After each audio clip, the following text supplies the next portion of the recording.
I'd like to talk to you all about an enormous problem that we all share. And most of us aren't aware of it.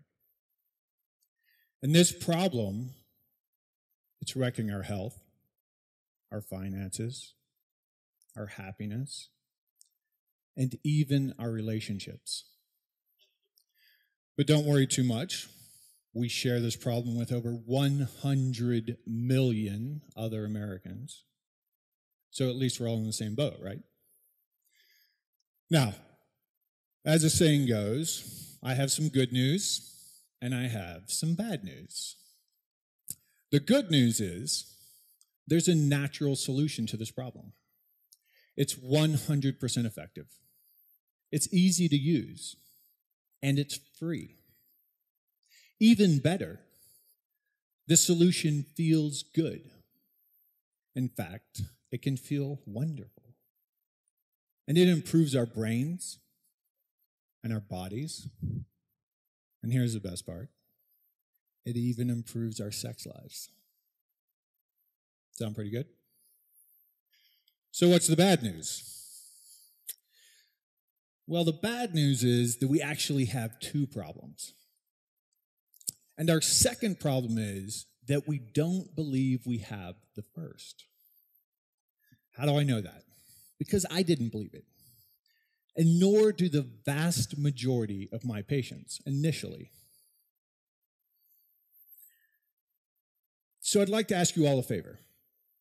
I would like to ask that everybody put aside anything you may have heard about this problem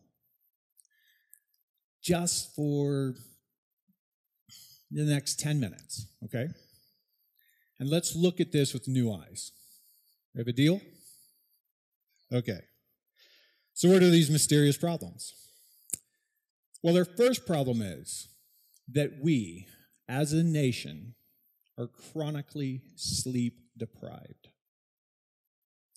And our second problem is that we, as individuals, don't believe it's affecting us. And when I say we, I'm including myself, because I've chosen two professions that have taught me to push through sleep deprivation. First as a Navy SEAL, and now as a physician. But we've all been taught this to various degrees. We've all been taught to admire the hard-charging, uber-successful, super high-achieving executives who claim to sleep only 4 to 5 hours per night. And we're pretty sure they're telling us the truth, because they always seem to email us at 3 a.m., right? You know the guy. Okay. You have the same friend as me. We live in a culture that makes sleeping less seem heroic. But it's that very belief that prevents us from analyzing the data. It prevents us from seeing the price we are paying. And worse yet, it prevents us from even wanting to solve that first problem. And it's not just SEALs. It's not just doctors. It's everybody. It's school teachers, business people, cops, firefighters, moms, dads, and sadly, even our children. Again, we're all in the same boat. America is sleep deprived, and most of us don't realize it. Today, the average American sleeps 6.5 hours per night. That is 20% less than we slept just 30 years ago. And we think we're fine. We think we're getting away with it. But we're not. And we think we take care of ourselves in general, right? But for some reason, sleep seems to be the exception to this rule. And you can hear this conflict in our daily language. We say things like, listen to your body, but sleep is for the weak. We say, health is everything, but I'll sleep when I'm dead. In other words, we say, be really healthy and go kill yourself. Right? But remember, we've agreed to put that orthodoxy on hold. Keep our minds open and question the conventional wisdom. And let me give you an interesting way to do that. I would like you all to imagine that you're in the hospital. You're moments away from urgent, life-saving surgery. Justifiably, you are terrified. Now, your surgeon is reputed to be one of the best in the world. And he comes over to your bed to answer any last questions and have you sign consent forms. Now, while you're looking over the consent forms, he reaches into his white coat and he pulls out a shot glass and a bottle of whiskey. And then he pours a shot, tosses it back. Now, seeing this shocked look on your face that you all have, he immediately explains, "Don't worry. I only have one shot every 2 hours. And for a man my size, that will never result in a blood alcohol level above 0.05, which is well below the legal limit for intoxication." So what do you say? Okay, you're the doc. Let's get the show on the road. Right? Of course not. We would never accept that rationale. Nor would we accept it from a pilot or a policeman or any other professional. Yet, as a society, we seem perfectly willing to accept sleep deprivation, even though research has repeatedly shown that being awake for 18 hours results in a performance on par with a blood alcohol level of 0.05, the same as our hypothetical surgeon. Worse yet, pulling an all-nighter results in a performance on par with a 0.08 to 0.1. But it's not just the heroic all-nighters, right? It's the insidious night after night of losing 1 hour here, 2 hours there, that's destroying our health. And let me tell you a story about a guy who learned this the hard way. When I met him, he was in college full-time. He was working, he was married, he had kids, and he was trying to get into graduate school. And he tried to make all of this work by skimping on sleep. And he continued that way throughout graduate school. But while in graduate school, for the first time in his life, he became fat. And he developed anxiety and depression, hypertension, and was even diagnosed with ADD. And even though he was working with a very experienced physician, sleep deprivation was never discussed. Now, some of you may have guessed this fat, anxious, depressed, overstressed train wreck was me during medical school. And unfortunately, it would be many years before I suspected sleep as being the root of my problem. But once I suspected it, I had to test it. And so I made some sacrifices to my schedule, and I slept more. And here's the surprising part. I actually got more done, and I had fun doing it. But more importantly, I'm no longer fat, or anxious, or depressed, or hypertensive, and I no longer even have ADD. Now, was this an easy change for me to make? Of course not. It required me to challenge years of social programming that had taught me to sleep less in order to achieve more. In short, it required me to take a leap of faith.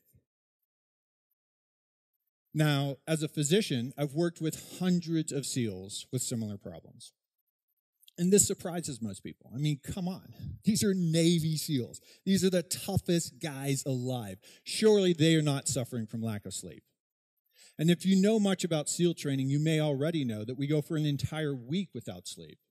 So you would think we should have selected out for anyone who couldn't handle a little sleep deprivation, right? But I see young, healthy, fit, athletic-looking Navy SEALs all the time with the blood chemistry of fat, broken old men. Because even Navy SEALs break down after years of poor sleep. We know that sleep deprivation has a profound effect on all of us. Besides the blood alcohol comparison I've already given, we know that sleep restricting young, healthy, athletic college students for just 4 days results in blood glucose and insulin levels consistent with obesity and diabetes. We know that chronic sleep deprivation increases our risk for almost every disease: cancer, heart attacks, strokes, depression, obesity, diabetes. It increases our risk for accidents and even increases our risk for suicide.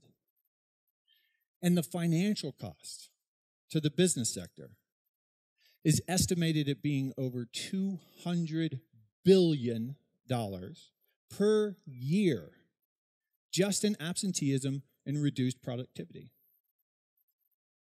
But remember problem number 2? We don't want to hear this. We don't believe that we are being personally affected. We feel fine. Maybe a little tired, but fine.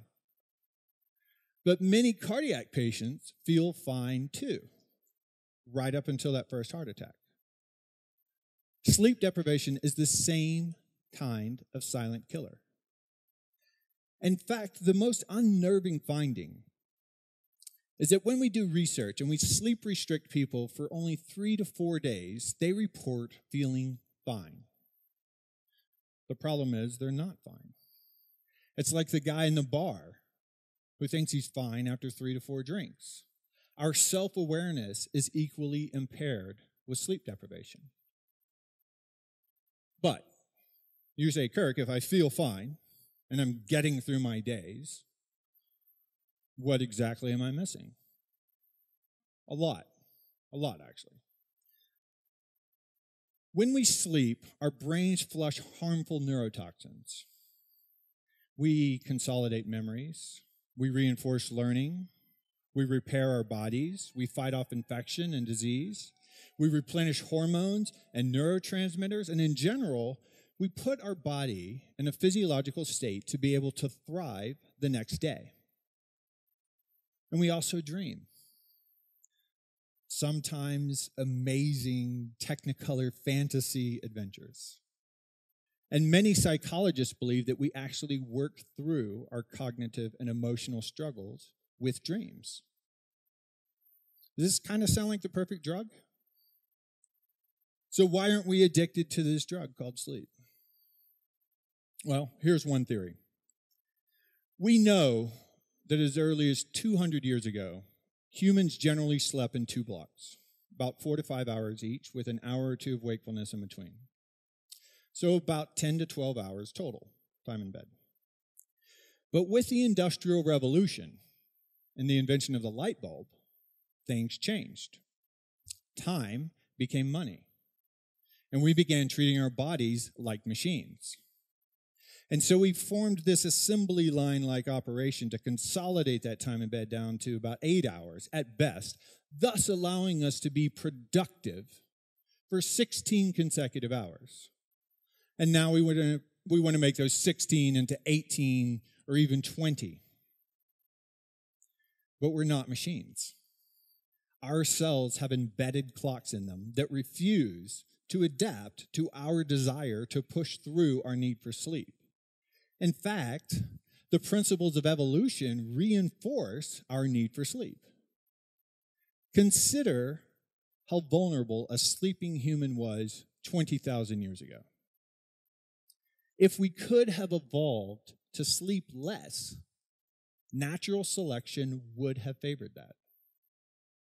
But here we are, 20,000 years evolved, denying that we need sleep, denying the unpalatable truth that we are not machines and we can't work around the clock. Not if you're a doctor or a CEO or a teacher, and not even if you're a Navy SEAL. So, what's it going to take to collectively wake us up to shift our awareness, our values? What is it going to take to end our denial? It's going to require that all of us accept personal responsibility for our part in the shift of social priorities. It's going to require that we all take a leap of faith. And I say, let's do that right now. We can't change the world overnight, but we can change our world every night. And when it gets to be too tough, too tempting, we can remember our surgeon and his shot glass. If we want the highest quality of life, if we want to perform our best, be the best parent, be the best partner, if we want to live the longest, healthiest, happiest life possible, we have a simple and readily available solution: better sleep. 50 years ago, Martin Luther King Jr. electrified a nation and inspired a movement with 4 simple words: I have a dream. We, today, have that same right to dream. But in order to dream, we have got to give our bodies and our minds their due rest. When we make it acceptable for America to sleep again, we will make it possible to truly dream again. Thank you.